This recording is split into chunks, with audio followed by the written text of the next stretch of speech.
Élu, ton partenaire souffre en silence. Il existe des douleurs qui ne font aucun bruit, des blessures qui ne laissent aucune trace visible, des combats qui se déroulent derrière un sourire, derrière des phrases simples, derrière des habitudes qui semblent normales aux yeux du monde. Et parfois, la personne qui mène ce combat silencieux se trouve juste à côté de toi. Peut-être que tu ne l'as pas remarqué immédiatement. Peut-être que tu as senti quelque chose sans parvenir à mettre des mots dessus. Peut-être même que ton intuition t'a déjà soufflé qu'il se passait quelque chose, mais que la vie quotidienne, les responsabilités et les préoccupations ont recouvert ce ressenti. Aujourd'hui, nous allons parler d'une réalité que beaucoup vivent sans jamais l'exprimer. Nous allons parler de ce partenaire qui continue d'avancer, qui continue de sourire, qui continue d'être présent, mais qui souffre en silence. Non pas parce qu'il veut attirer l'attention, non pas parce qu'il cherche à être sauvé, mais parce qu'il porte parfois des poids qu'il n'arrive pas à partager. Et si tu es un élu, si tu as toujours ressenti les émotions plus profondément que les autres, si tu as souvent perçu ce que les gens ne disent pas, alors ce message pourrait résonner particulièrement en toi, car il arrive souvent que les personnes les plus sensibles aux autres oublient de regarder les signes qui se trouvent juste devant elles. On pense connaître la personne qui partage notre vie. On pense comprendre ce qu'elle ressent. On pense savoir ce qui l'habite. Pourtant, avec le temps, chacun développe parfois des zones de silence. Des espaces intérieurs où s'accumulent les peurs, les inquiétudes, les déceptions et les fatigues. Et ces espaces deviennent parfois si grands qu'ils créent une distance invisible. Une distance que personne ne remarque immédiatement. Aujourd'hui, il ne s'agit pas de culpabiliser. Il ne s'agit pas de chercher un responsable. Il s'agit simplement d'ouvrir les yeux avec douceur, d'écouter autrement, de regarder autrement, de comprendre que derrière certains comportements se cache parfois une souffrance qui ne demande qu'une chose. Être reconnu. Peut-être découvriras-tu que ton partenaire traverse une période difficile. Peut-être comprendras-tu certains changements qui te semblaient incompréhensibles. Peut-être réaliseras-tu que l'amour ne consiste pas seulement à être présent physiquement. Parfois, aimer signifie aussi apprendre à voir ce qui est invisible. Alors reste jusqu'au bout, car ce voyage n'est pas seulement une réflexion sur ton partenaire. C'est aussi une réflexion sur toi-même, sur ta capacité à écouter, sur ta capacité à comprendre, et sur cette force silencieuse qui permet à deux êtres de traverser ensemble les saisons les plus difficiles. Si ce genre de message résonne en toi, tu peux t'abonner pour la suite. Tout commence souvent par de petites choses. Des détails presque insignifiants. Ton partenaire semble un peu plus fatigué, un peu plus silencieux, un peu moins enthousiaste face aux choses qu'il aimait auparavant. Rien de spectaculaire, rien qui déclenche immédiatement une alarme. Alors la plupart du temps, on continue notre route. On se dit que c'est le stress. On se dit que ça passera. On se dit que tout le monde traverse des périodes difficiles. Mais parfois, ces petits changements sont les premiers signaux d'un mal-être plus profond. Le problème, c'est que la souffrance silencieuse ne ressemble pas toujours à ce que l'on imagine. Elle ne crie pas, elle ne fait pas de scène, elle ne demande pas forcément de l'aide. Elle s'installe progressivement, comme un brouillard qui recouvre lentement un paysage. Et plus ce brouillard s'installe, plus il devient difficile pour la personne concernée d'expliquer ce qu'elle ressent, parce qu'elle-même ne comprend pas toujours ce qui se passe. Alors elle continue d'avancer, elle continue d'assumer ses responsabilités, elle continue de faire ce qui doit être fait. Mais intérieurement, quelque chose s'épuise. La première prise de conscience consiste donc à observer avec attention. Non pas pour surveiller, non pas pour contrôler, mais pour comprendre. Les êtres humains changent lorsqu'ils souffrent. Parfois subtilement, parfois profondément. Et l'amour commence souvent par cette capacité à remarquer ce que les autres ignorent. Nous avons tous des combats que personne ne voit, des peurs, des regrets, des inquiétudes, des questions auxquelles nous n'avons pas encore trouvé de réponse. Ton partenaire n'échappe pas à cette réalité. Peut-être qu'il lutte contre un sentiment d'échec. Peut-être qu'il traverse une crise intérieure. Peut-être qu'il doute de lui-même plus qu'il ne le laisse paraître. Souvent, les personnes qui souffrent en silence deviennent expertes dans l'art de cacher leur douleur. Elles apprennent à fonctionner normalement. Elles apprennent à répondre « ça va » lorsque quelqu'un leur demande comment elles vont. Elles apprennent à porter leur fardeau seules. Mais porter seul finit toujours par coûter quelque chose. L'énergie diminue, la motivation s'affaiblit, la joie devient plus difficile à ressentir. Et parfois, sans même s'en rendre compte, la personne commence à s'éloigner émotionnellement. Non parce qu'elle n'aime plus, non parce qu'elle veut partir, mais parce qu'elle n'a plus assez de force pour tout porter. C'est ici qu'intervient une compréhension essentielle. Tu n'es pas responsable de toutes les douleurs de ton partenaire, mais tu peux devenir un espace sûr, un espace où il n'a pas besoin d'être fort en permanence, un espace où il peut déposer son armure, un espace où il peut exister sans devoir tout gérer seul. Et parfois, cette simple présence bienveillante devient plus précieuse que tous les conseils du monde. Au début, le silence paraît anodin. Il ressemble à de la fatigue, à un besoin de repos, à une période un peu plus chargée que d'habitude. Mais progressivement, ce silence change de nature. Les conversations deviennent plus courtes. Les regards se croisent moins souvent. Les moments de complicité deviennent plus rares. Il ne s'agit pas nécessairement d'un manque d'amour. Au contraire, certaines personnes aiment profondément tout en souffrant profondément. Le problème est que la souffrance intérieure consomme une énergie considérable.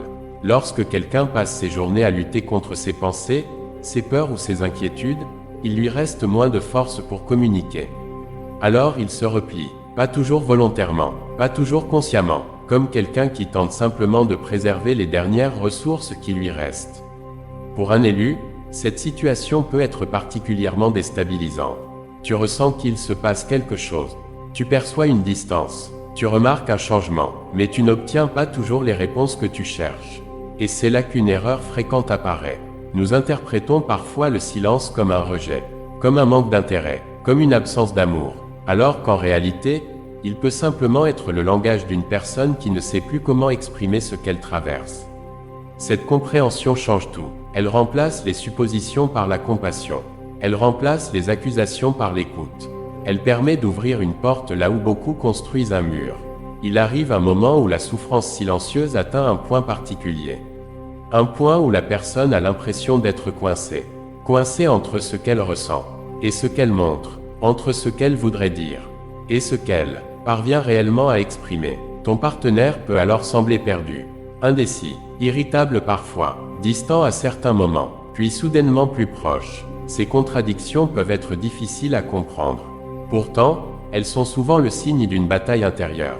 Une partie de lui veut parler. Une autre partie a peur d'être incompris. Une partie de lui cherche du soutien. Une autre refuse de paraître vulnérable. Cette tension intérieure crée une sensation d'immobilité. Comme si chaque décision devenait plus compliquée. Comme si chaque pas demandait davantage d'efforts. Et lorsqu'une personne reste longtemps dans cet état, elle commence parfois à croire qu'elle ne trouvera jamais d'issue. C'est précisément dans ces moments que la patience devient une forme d'amour. Non pas une patience passive, mais une présence stable, une présence qui dit « Je suis là, je n'ai pas toutes les réponses, mais tu n'as pas à traverser cela seul ». Parfois, cette stabilité devient le premier point d'appui dont quelqu'un a besoin pour recommencer à avancer. La souffrance ne se limite pas toujours aux émotions. Elle touche aussi l'identité. Après un certain temps, ton partenaire peut commencer à se poser des questions profondes. Suis-je à la hauteur? Ai-je fait les bons choix? Est-ce que ma vie a du sens? Pourquoi est-ce que je me sens ainsi? Ces questions ne sont pas des signes de faiblesse. Elles apparaissent souvent lorsque quelqu'un est en train de grandir intérieurement. Mais cette croissance n'est pas confortable. Elle ressemble parfois à une démolition avant une reconstruction. Les anciennes certitudes disparaissent. Les réponses d'hier ne fonctionnent plus. Les habitudes qui apportaient autrefois du réconfort perdent leur efficacité. Et pendant cette transition, la confusion peut être immense. Pour l'élu qui regarde cette situation de l'extérieur, il est important de comprendre une chose. Tu ne peux pas faire ce travail à sa place. Tu ne peux pas répondre à toutes ces questions. Tu ne peux pas résoudre tous ces conflits intérieurs. Mais tu peux lui rappeler quelque chose d'essentiel. Qu'il a le droit d'être en chemin. Qu'il a le droit de ne pas tout comprendre immédiatement. Qu'il a le droit d'évoluer. Parce qu'aucun être humain ne possède toutes les réponses. Et personne n'est obligé d'être parfait pour être aimé. Toute transformation authentique implique un détachement. Un abandon progressif de certaines choses qui ne correspondent plus à la personne que l'on devient. Ton partenaire peut commencer à perdre intérêt pour certaines activités, certaines fréquentations, certaines habitudes, certaines façons de penser. Vu de l'extérieur, cela peut sembler étrange.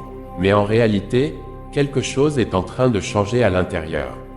comme un arbre qui perd ses feuilles avant de connaître une nouvelle saison. Le problème est que ce détachement crée souvent un vide temporaire. Et les êtres humains supportent difficilement le vide. Nous préférons parfois conserver quelque chose qui ne nous convient plus plutôt que d'affronter l'incertitude. Mais la croissance exige parfois ce courage.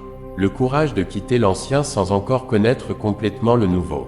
Si ton partenaire traverse cette étape, il a peut-être besoin de temps, de compréhension, d'espace pour redéfinir ce qui compte réellement pour lui. Car ce qui ressemble à une perte est parfois le début d'une évolution nécessaire. Après le vide vient la reconstruction. Pas une reconstruction spectaculaire, pas une transformation instantanée, mais un travail discret, profond, patient. Ton partenaire commence alors à mieux comprendre ce qu'il ressent. Il identifie progressivement ses besoins, ses limites, ses priorités. Il cesse peu à peu de vivre uniquement selon les attentes des autres. Et commence à écouter davantage sa propre vérité intérieure. Cette étape demande du courage, car reconstruire signifie faire des choix. Dire oui à certaines choses, dire non à d'autres, accepter que tout le monde ne comprenne pas toujours son évolution. Mais chaque choix authentique renforce progressivement sa stabilité intérieure. Et plus cette stabilité grandit, moins la souffrance occupe de place.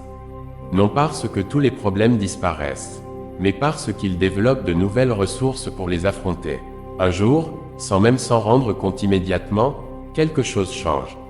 Le brouillard commence à se dissiper. Les pensées deviennent plus ordonnées, les émotions plus compréhensibles, les priorités plus évidentes. La clarté n'arrive pas comme un éclair.